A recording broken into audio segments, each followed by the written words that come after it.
This is an oral history interview with Ford Dubson in his home on February 1st, 1983. The interviewer is Susan Gordon. Mr. Dubson, what was your father's name and where was he born? My father's name was Samuel Dubson.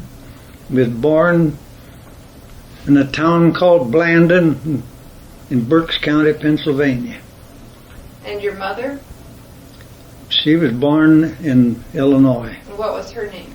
Ella Varner was her maiden name. What type of work did your father do? Farming. All his life, nothing but a farmer. When did your family come to Illinois? My father came to Illinois as an immigrant in 1857 from Pennsylvania. Uh-huh. Did the whole family come? He was single. Oh yes, his father and mother and brothers and sisters came with a team of horses and wagon. How did they happen to come to Monticello? That I don't know. You didn't have any? Just come west like any immigrants did. Uh-huh. How long did your parents attend school? Well, they both got some schooling, but not like they have the present day.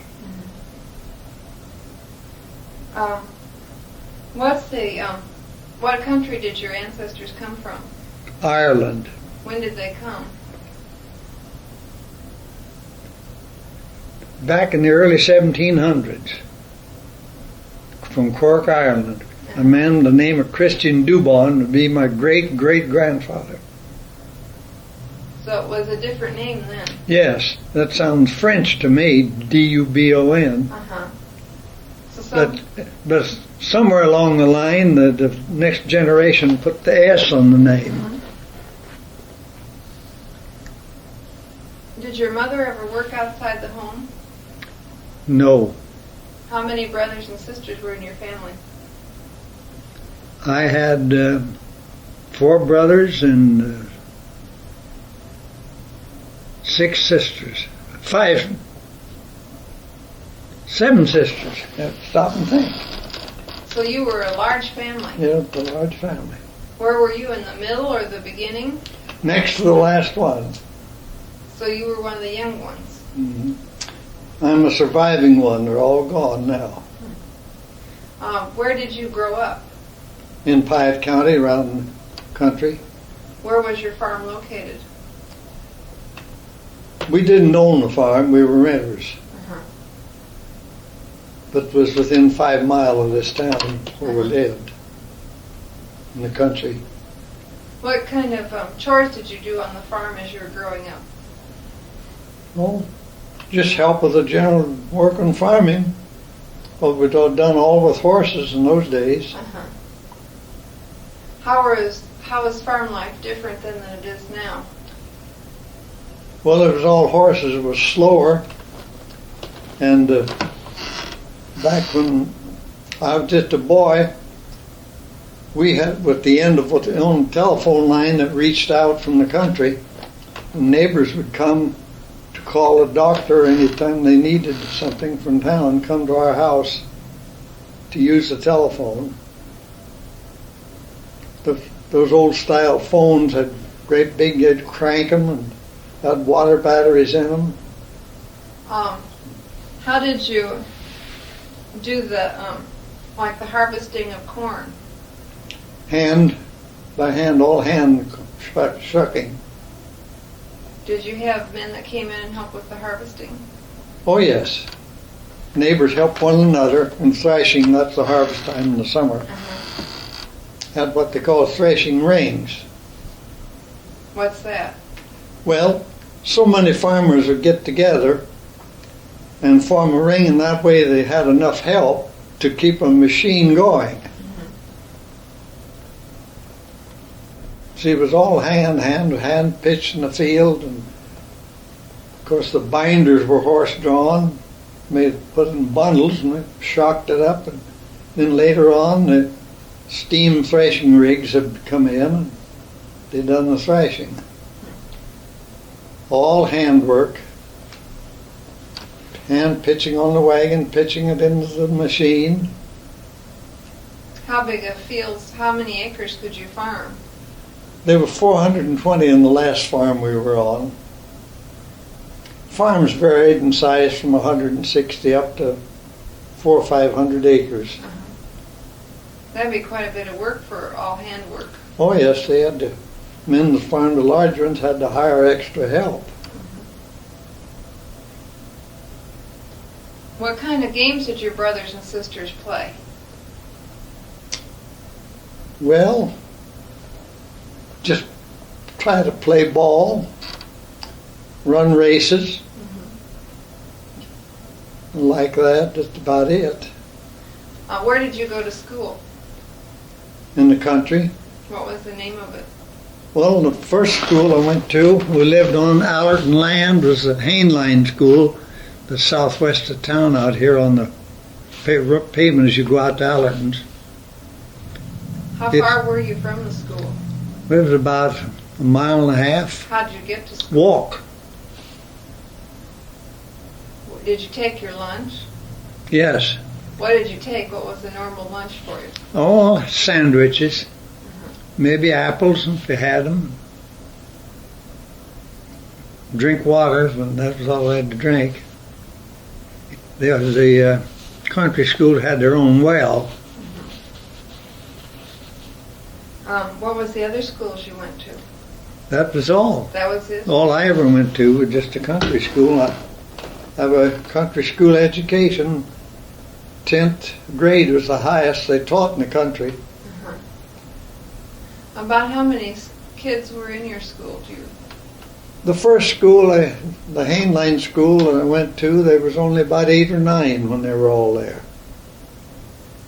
But later on, when we moved out of that district into another, we got up to, I think, around 18 or 19 children came there.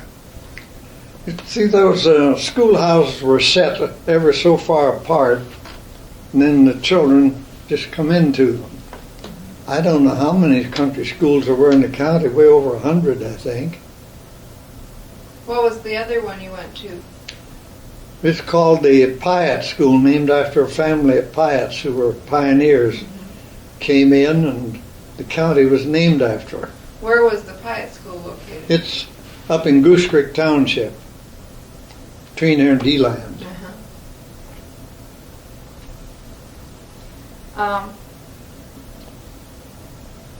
After you got out of school,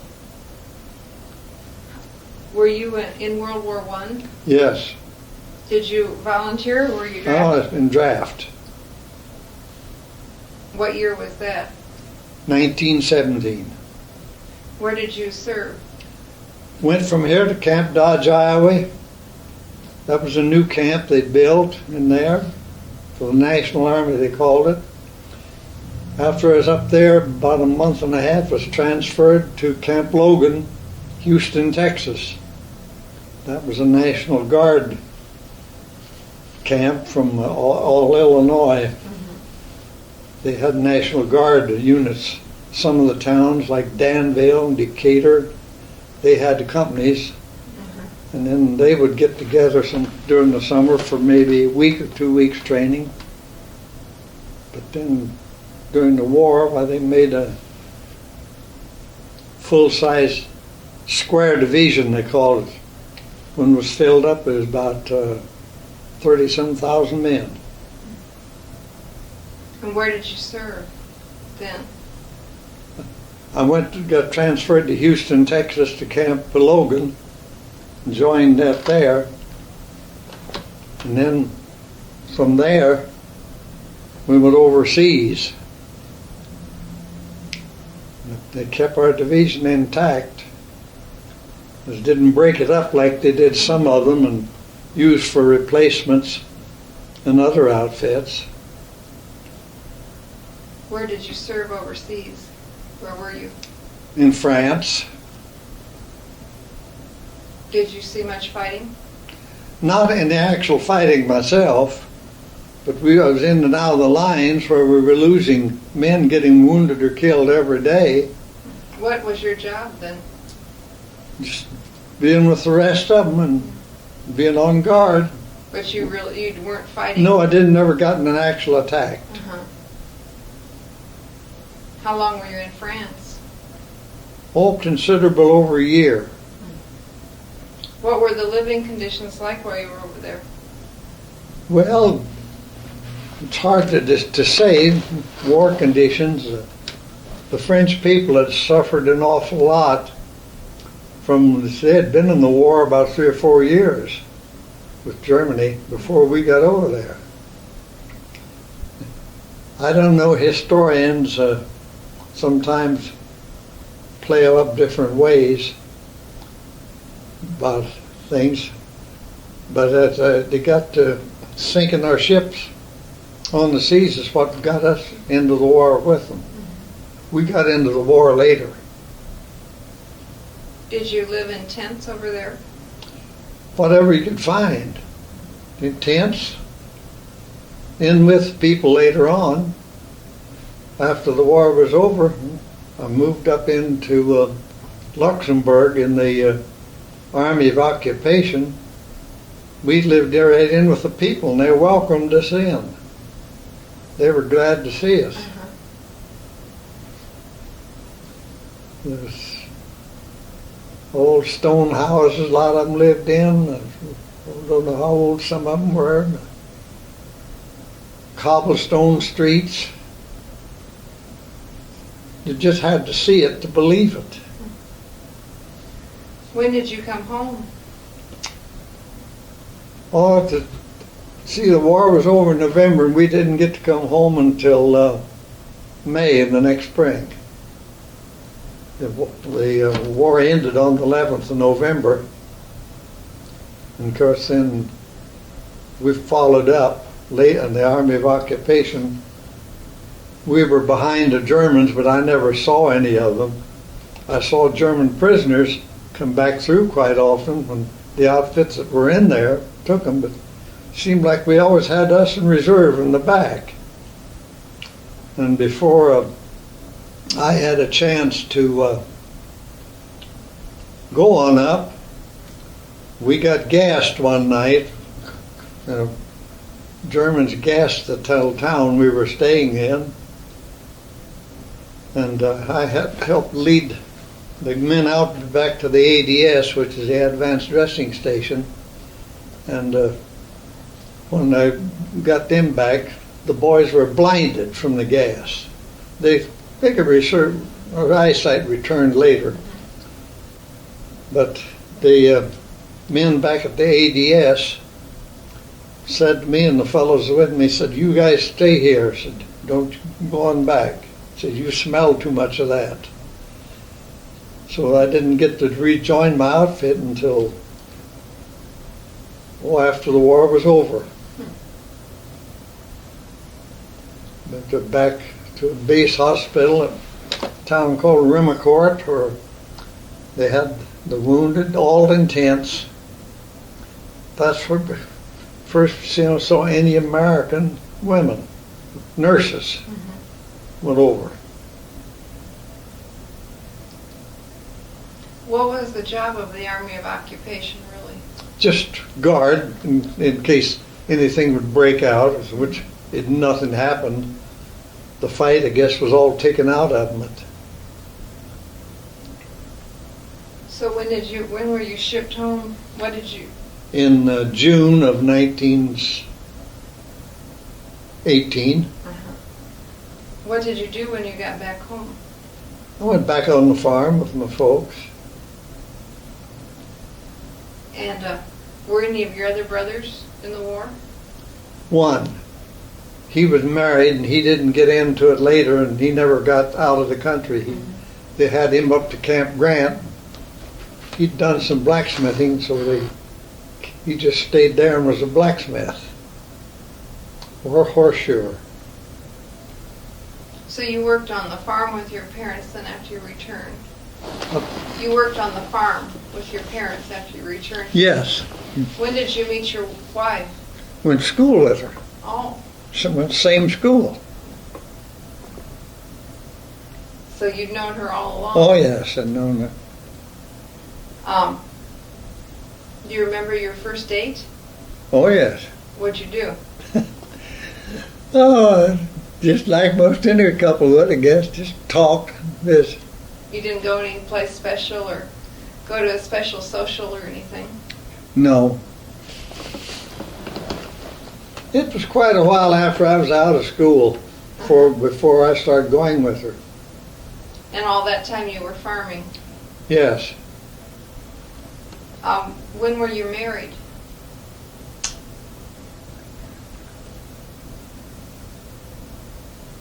I ought to know. I didn't start dating my wife till years afterward. Uh-huh. What was her name? Her maiden name was Olga Rudisill, and she married young. They had a boy, and that marriage broke up. The mother-in-law come in to live with them, and that didn't work out. Just had trouble, and she picked up the boy and come home back to her folks. And then they slipped down one day and stole him away from them. And then the divorce followed. And it was quite a while after that before I started dating her. Did she get her son back? Mm-hmm. And he died here just a few years ago. He went down to Texas. He drove a semi-truck for a man here and picked up livestock and shipped them. He drove the semi-truck. But before that, he lost his arm in a corn picker.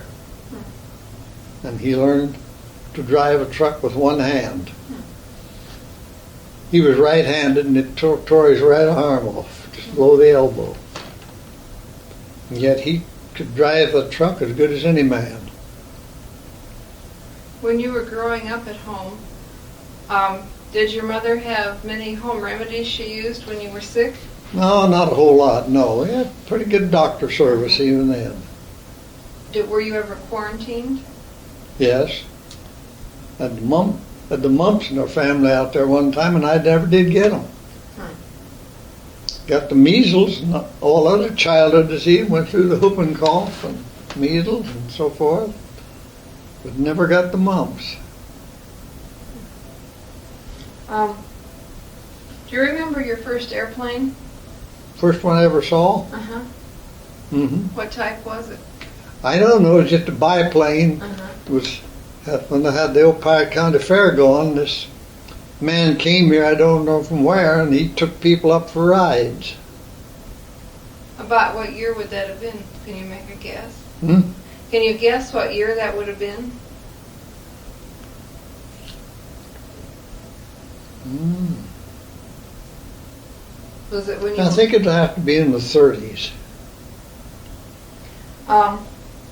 When you were in World War I, did you see many planes in France? Oh yes, I saw. They had airplanes back then, and I saw what they called dogfights. The planes would shoot at one another. Germans would shoot at the French or English. I've seen planes shot down. They'd circle around and come facing one another. And here is something that always intrigued me. They could synchronize those guns, and you see the gun, they couldn't pick the gun up. It was fastened on the plane. They had to aim the plane. And it fired through that whirling propeller and was synchronized that the bullets went through while the blades were whirling. Huh. So it didn't shoot their own plane down? No. That's some mechanism I never got to see. Uh-huh. But I have actually seen what they called the dog fights. I've seen them done, and pretty soon one or the other would crash. Were the pilots usually killed? Sometimes they weren't. Depended.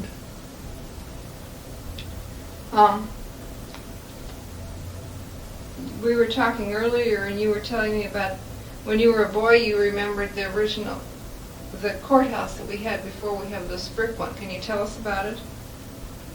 Well, the old courthouse was a wooden one. I never got inside it.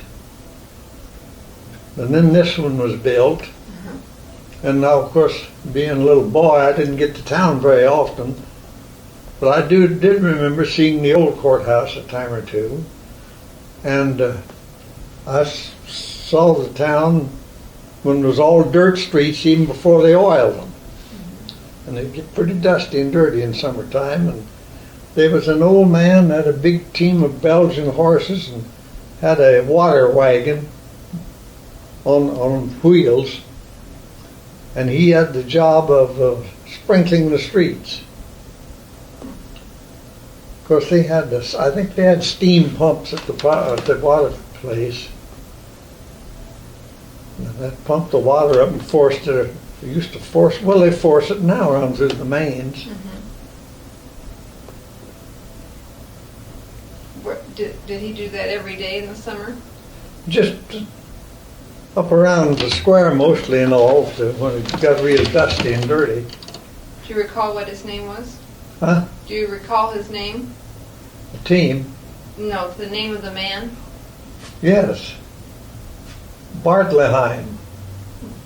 Fred Bartleheim. He's German. That was interesting. Was the courthouse just one story?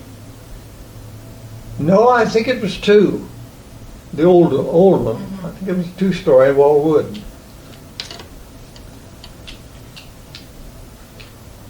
When you were married, where did you and your wife live then?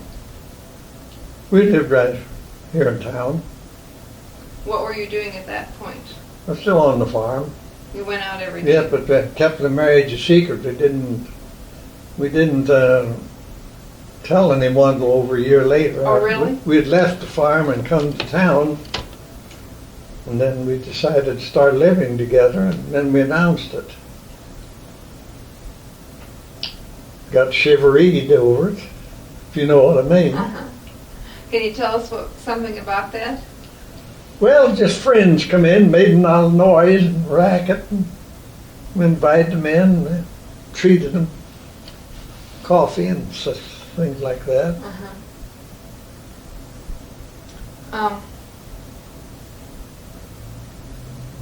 When did you start working for the post office? It was back in the 30s. What made you decide to do that? Well, I knew we were going to leave the farm, and I always kind of wanted that job.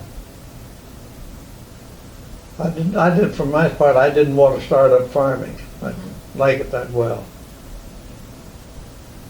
So it happened that I had an examination to get a register of men, so to call on. I come in, took the examination and passed it, but there was no opening then, and a year or so later, they had another one.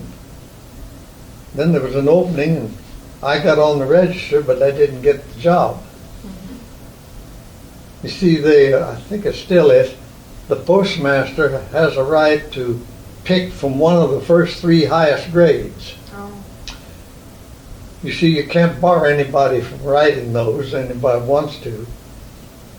But you'd understand there might be some undesirable person that they didn't want. That way they could get around giving them a job.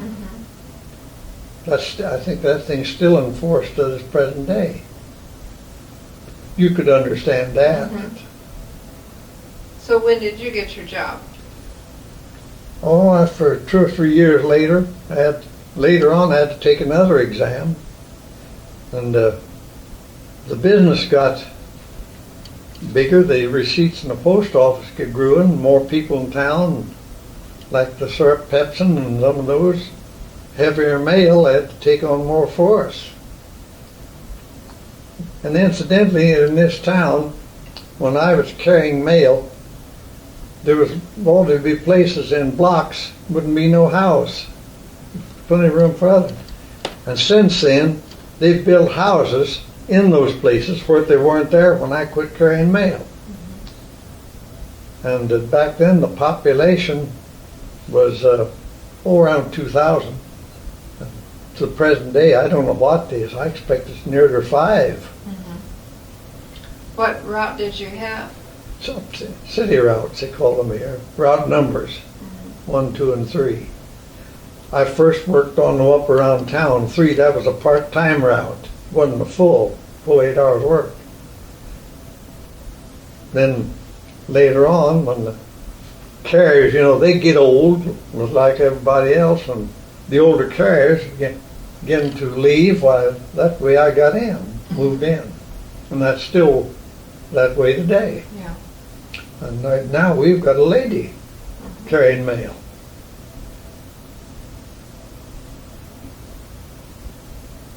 What was the town like when you moved to town in the 1930s? What was the square like?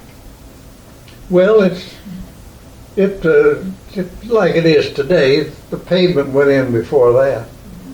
But back when I saw the old courthouse, and even they kept it up around this one for a while, was an iron fence.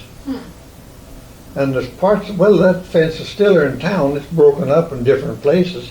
Some people's got it on one side of the yard.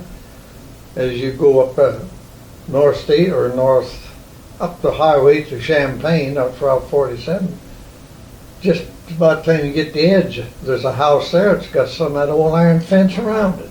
You've probably seen Yeah, it. I didn't realize that's where it came from, though. Well, that's it. That's one of them. What were some of the businesses on the square?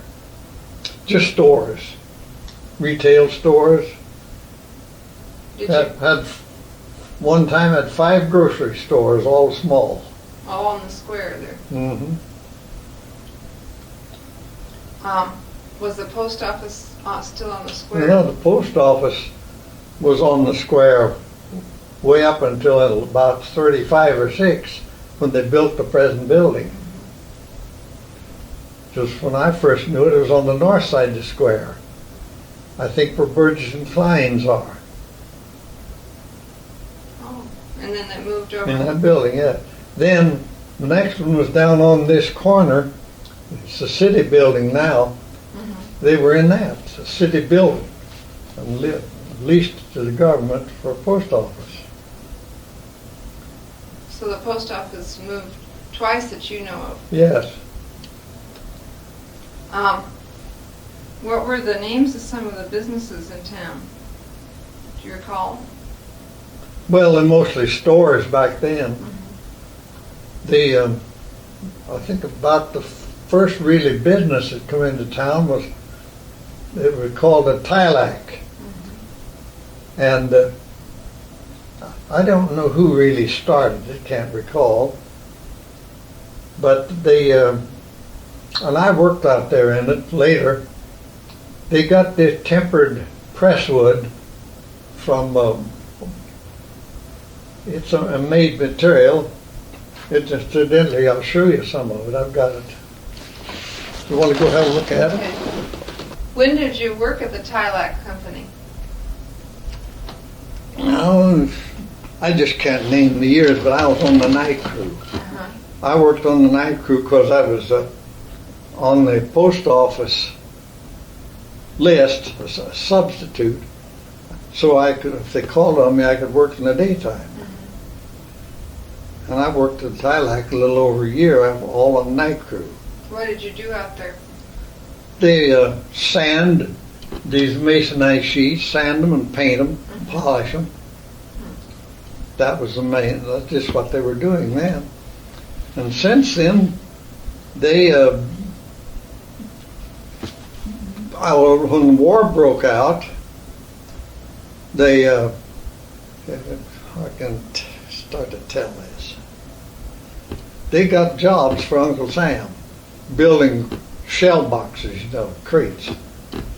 They even had 2 factories in there down where the second courthouse is. That was a box factory too. What's second courthouse? There's that garage, you know where the store is, Eisner store? You know that building just south across the street? Oh, That's the second courthouse. why do you call it that? Well, it is. They moved three of the people officers out, and they're in I there. see what you mean. Yeah, that's one of the courthouses there because they've down the room up there. So they had a factory there? Huh? They had a factory there? There was a garage ahead of it, but then during the war they made boxes, shell boxes, and the Tylac plant made shell boxes. And the man that run this down here stayed here with us. He was a married man. His wife lived in Decatur, and he stayed with us. He had one arm. I don't remember how he lost that arm, but he was a one-armed man. And a nice guy, and he wasn't as much trouble. And all the years he was here, we had 2 or 3 roomers, wasn't a whole week.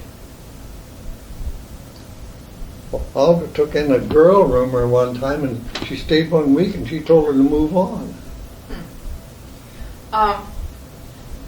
What was it like during the Depression? Did you have a hard time running your household?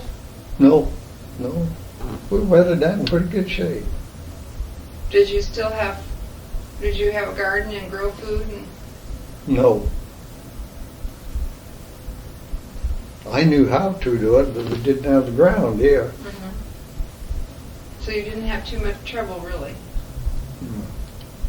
Did you have any money in the banks when the bank closed? Worked at the National Bank? Mm-hmm. And she originally worked at the Moore Bank? Yes. Did she know that the banks were going to close? Yeah. How did she know, do you think? I couldn't tell you. Yeah. How did people feel about the bank closing? Well, you could just know about as well as me if you'd ever got caught in one. Maybe you didn't like it, but nothing you could do about it.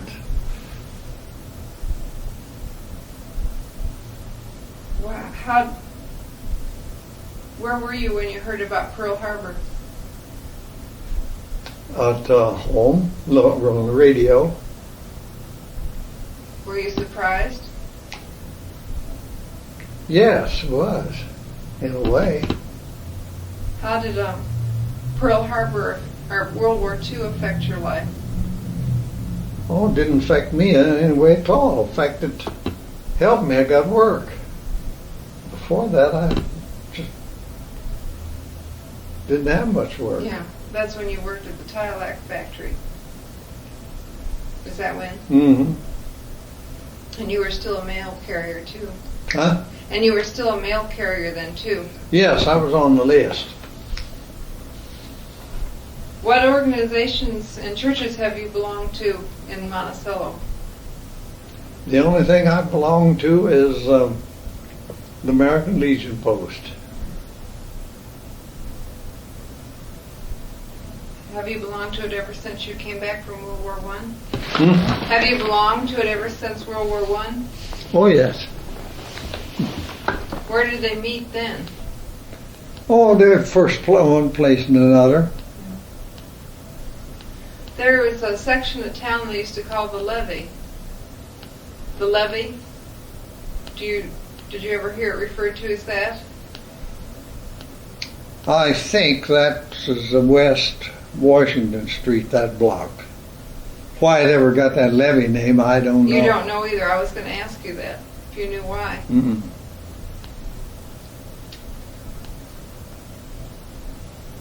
What was the first car you recall? The first car? The first car that I ever saw, I didn't see it. I heard it go by in a cloud of dust. I was going to school down there at Hainline School, and we heard it. And of course, it's warm weather in the fall, and we heard it. And we all looked at the door, and all we saw was the dust it had kicked up. And couldn't see any more unless they got out of our seats, and we were too well trained to not jump up that, but the teacher could see it and told us what it was. It belonged to a man that lived in Saragorda. And of course the cars, then, they made quite a bit of noise. The engine and all, chain drive and what have you. What was the first car that you had? Well, the first one my father bought was a Ford, 1917. Little crankers. What were the roads like? Oh, they were just some road oil began to come in, dirt. And when winter come around, I just about had to put your car in the shed and forget it. Because you'd be stuck all the time. Yeah, it's so cold. No heaters, you couldn't. No, the car weren't closed then. No, they didn't have no heaters,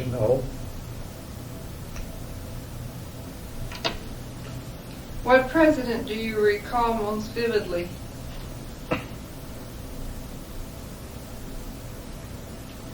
Well, you mean when I first heard of a president? No, the one that made the biggest impression on you. I'd have to say the Franklin D. Roosevelt. Why was that? Well, I saw Franklin D. Roosevelt when I was in the Army overseas, and he was Assistant Secretary of the Navy. And he was a tall, gangling young man. And he was with our division commander, General Bell. And we were attached to the 4th British Army at that time. And I don't know how it came, but they came up through there. But all of us, they called us in down there to one place, and so we could hear the speech and talk. And they introduced this man as Franklin D. Roosevelt, Assistant Secretary of the Navy back then. Little did I think I was looking at the future president. Yeah, I bet. And we were attached to the 4th British Army at that time. So you were surprised when he started running for president? Well, later on, of course, yes. And then who'd ever thought that when he got in, he was serving in his 4th term when he died. When I saw him, that was before he had that infantile paralysis that hit him. He was a big man, tall, 6 feet and better tall. Well, I thank you very much. I've enjoyed interviewing you. Well, I've enjoyed talking to you.